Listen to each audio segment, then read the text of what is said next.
everyone. I've got no slides, so don't expect something exciting to come on the screen behind me. It's great to be here for my first visit to Notwestminster, and I wanted to just talk a little bit about how... Yes? Bill, I think it's a bit high, actually. Is that better? Yeah? Okay. So I just wanted to talk about how we need to be a lot better, I think, at co-producing some of the services, some of the interventions and some of the work that we do with the people that we're actually trying to work with. And I know that for everybody in this room that seems like the most obvious statement, but it still shocks me on a weekly basis how people think they know best about what people need and what will help them. So an example I wanted to share with you today was about how we came up with something called anti-PAMS, and I'll explain what that is when we get to it. But we did a report about the levels of infant mortality within the area, and it was quite shocking in relation to some of those rates being twice as high in some parts of our district than it was in some of the other parts. And actually looking at the causation and the factors that led to that, it was clear that it was about poor access to antenatal care, but it was also about poor personal behaviours of women during pregnancy, so smoking, increased alcohol use, lack of physical activity, not eating very well.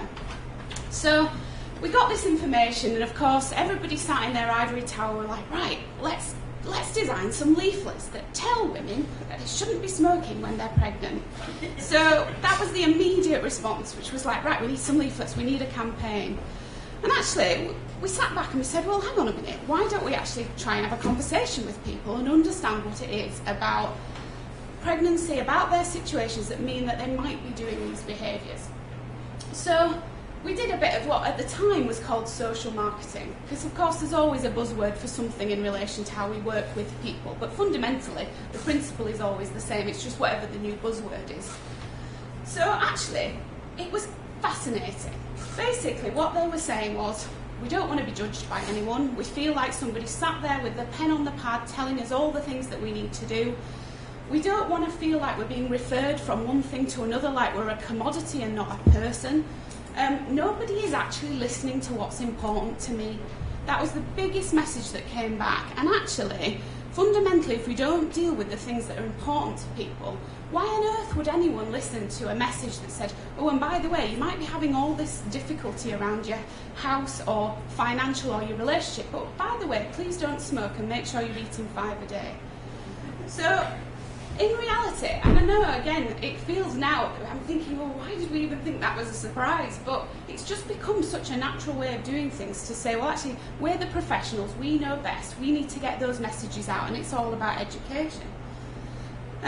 So that came across so importantly, and also actually that people really valued the idea of having conversations with people that were like them, so people that were experiencing the same challenges that they were. So it wasn't just about somebody who couldn't relate to them as an individual.